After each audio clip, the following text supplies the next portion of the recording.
It's wild. I mean, right across there, what I went to prison for and served 10 years for is legal. I would be a businessman over there in Illinois. I'm a convicted felon here in Kentucky.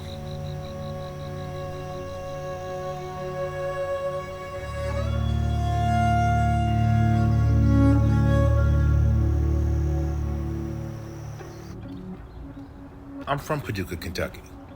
Look, I love Kentucky, but we have some backwards laws in this state, and this PFO law is among the worst. It's basically Kentucky's version of the three-strike law and leads to harsh mandatory minimums, and it impacts families across the state. People don't talk about the pain of families. I know it because I lived it. I lost 10 years of my life that could have been spent with my mother, with my kids, and even as a kid, I watched as my father was taken from our home because of this law.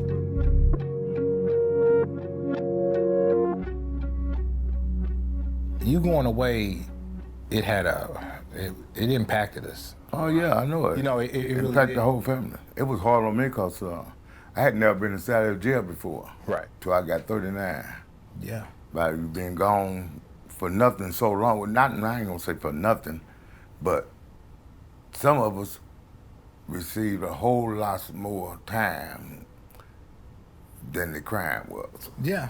Oh, without a doubt. They over-sentenced us for the crimes committed. Cause I tell people right now, when I went to jail for the first time, you know I went to jail for the first time? I had a club, and a friend of mine walked in and asked me if I knew somebody that he could get a bag from. Right. Right. I said, yeah, but they ain't gonna sell nothing to you. He was a white dude. So he said, will you get it for me? I said, yeah, I'll get it. So I got up behind the bar, walked over and got it, the bag for him, brought it back and gave it to him. He asked me what I owe you. I said, nah, just buy me a beer now. So I tell everybody now, I went to penitentiary and did 10 years for 2 beers. Yeah, that's crazy.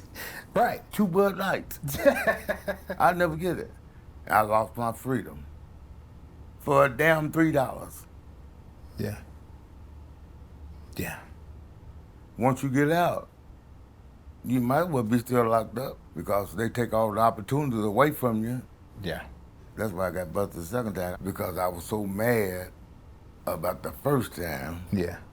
I said, well, y'all say I did something last time, so I might well go ahead and do something this time. That's crazy, because that's exactly how I felt. You never said that to me, but that's exactly how I felt. My second time was like, you sent me to prison for something I didn't do. I'm gonna be I'm gonna be the worst that you've ever seen. I just came out with a chip on my shoulder. Yeah. And just going back from that, all the couldas. Yeah. Sometimes I sit around and just wonder. Yeah. What if? Yeah.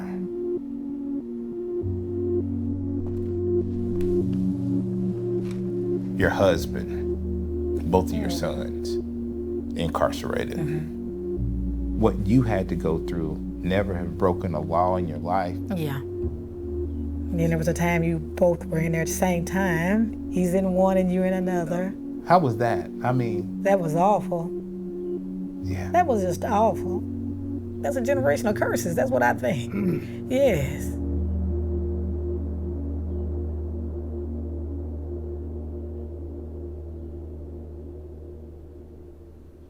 When I was first charged with that second-degree assault, did you even think that I even had done those things? No, I didn't think that at first. But then I got a confirmation when the young guy came to our house that Saturday morning, and he says, Miss Carolyn, he wasn't with us. So now I go, then he didn't do that. And then I call your attorney to give her that information. And she says to me, they got who they want.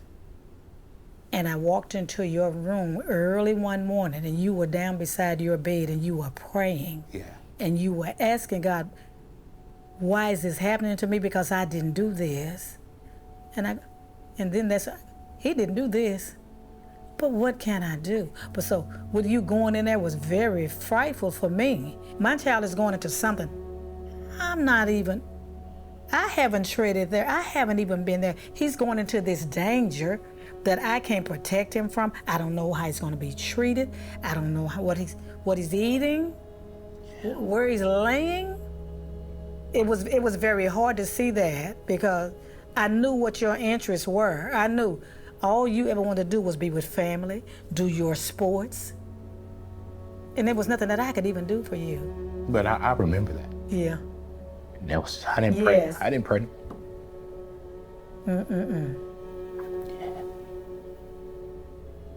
Stop praying. You stopped praying. Yeah, you did. That's when I began. I had nothing else to run to, nothing else. Nobody, nothing else. I had to go there. That's all I've been holding on to my whole life. It's like that. You label me that. You know what I mean? It's like you set me up for everything that followed. Right. And I couldn't shake it. I never was able to get past it. No. That was hard. It was. I'm out the other side now. Right.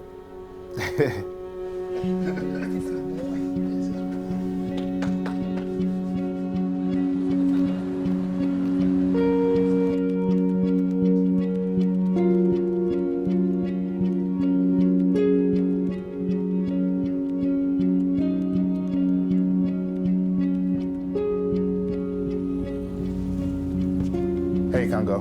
Hey, how you doing? I thought we'd go ahead and get going. Maybe we'll call an attorney out of Frankfurt that works with a lot of people.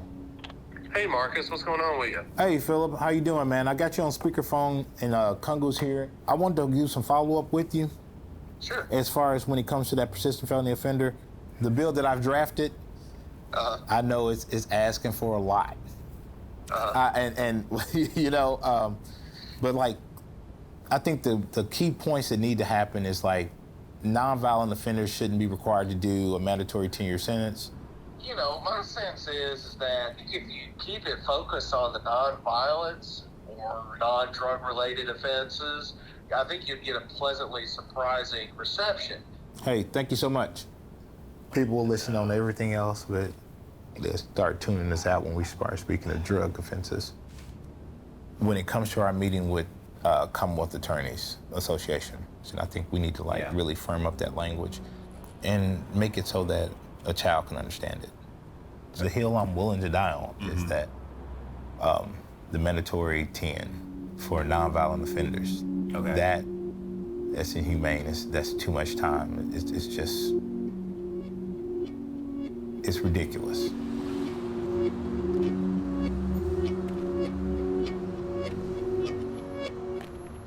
My dad, PFO. Me, PFO. Are you concerned about ever finding yourself in like those type of situations? It makes me extremely careful. I've never been pulled over, so I don't speed, don't always wear a seatbelt. I'm not gonna give them a chance to even talk to me. You know, there's a times where I thought that I was supposed to be a criminal, Right, simply because everybody in my family was one. right.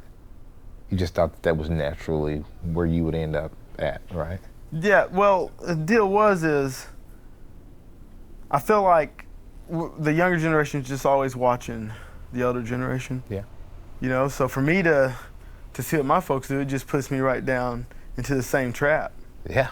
And then whenever I got out and got an opportunity to learn a trade, now I met a bunch of tradesmen, you know, I saw a lot of them were third-generation carpenters or fifth-generation plumbers, and it just dawned on me that a lot of people like to follow in the footsteps of the generation before them. So seeing your role model and your father going to prison, it automatically makes you think that that's what you are. Right. Sorry for making you feel that way.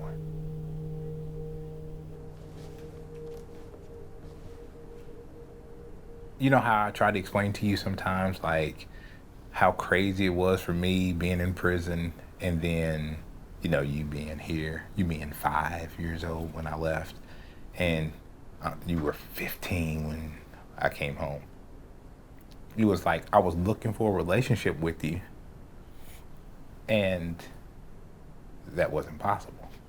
I can't be that father that I want to be because you have so many walls built up. Well, yeah, because when someone that you don't know comes try to tell you to do something, you know you're not going to do it. Like, I'm sorry, I'm probably just not going to listen. You were the one that I was there when you were born. I gave you your name. Mm-hmm. I had you with me all the time. I feel like I didn't know you because I've never, like, it's like never meeting you because I never met you outside of prison, I guess. How did you feel in those visits? I didn't want to go. I didn't go, really. I know, I know. Because I was a kid and they just kind of stare at you. You know, they act like you're bad because you're coming to see someone that's, like, bad. You know? Yeah. Yeah, it's like, I don't know, like they treat you like you're a criminal, kind of. Do you not think it's important to, like, take every opportunity that you could have with your parent, even if it's during a stretch of incarceration? Or Like me having to take this stretch, I feel like a kid shouldn't have to. You know, when you have a relationship with your parent, it just happens. It doesn't, you don't have to try, or it's not real, you know? yeah. So me having to try to go see you, that's like me being the parent. Like, I feel like that's like me doing the work that you know. It's not fair. Yeah. Do you understand why I fight so hard and some of the things I fight for? Why? I want to make you proud. Mm-hmm. You know? I know I failed you in so many ways, but I just wanted to be better. Yeah. One day.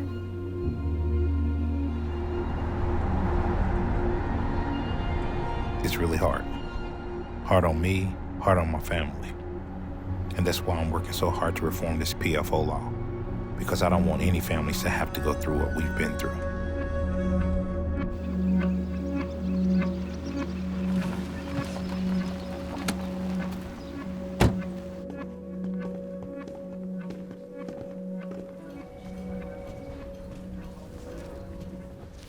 All right, you have 30 seconds. Go. Okay, this is the original statute. That's the persistent felony offender statute. That's what the current law is. That right there just has a lot of people incarcerated for extended periods of time. It's horrible. It is horrible. And I've had it. You know, I've lived it. You know, I can't even imagine what that feels like. I can't even imagine what that feels like. And this is our draft, the Smart Justice Advocates draft. And these are the changes that we feel are necessary that would make this law so much better. Well, if we do get it to the floor, we'd appreciate your vote. Of course I'll vote for it, and I'm happy to help convince a sponsor if you don't already have somebody lined up. But honestly, I mean, there's a whole system that makes a lot of people a lot of money, and we get a lot of federal money. So that now you're talking about some bottom lines and budgets, and so that's where all of that opposition is going to come from. Yeah. Getting them to even just give it a hearing, right. would be a big step.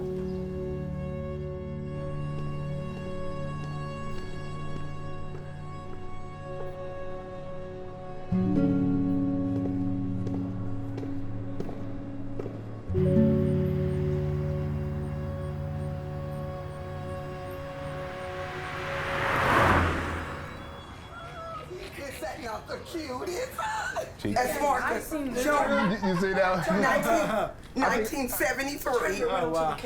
I was. Yep. It looks like Aaron. He looks like Aaron. Yeah, he does look like Aaron. I do know who that is. Who is that? That's Daddy and Karen, right? Uh-huh. That's his daddy. That's my dad.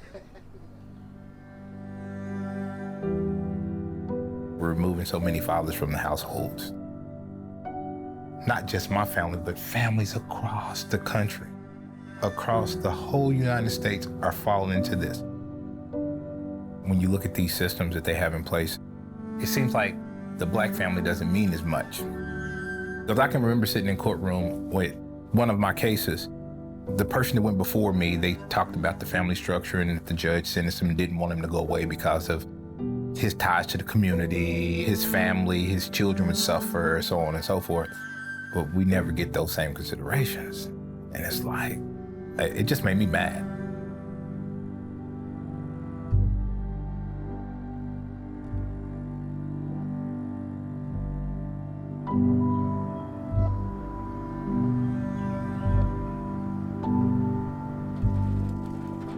In prison, mowing the lawn was seen as a punishment, and it was a real humbling experience for me. And so now, whenever I mow my lawn, I remember those years.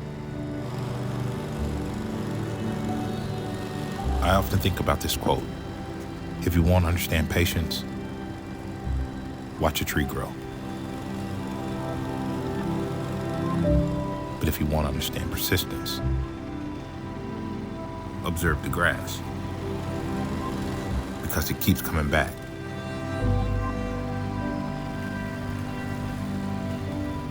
They labeled me a persistent offender. Can't do anything about that now. But what I can do is show them what it actually means to be persistent. I won't stop until this horrible law goes away and stops destroying families.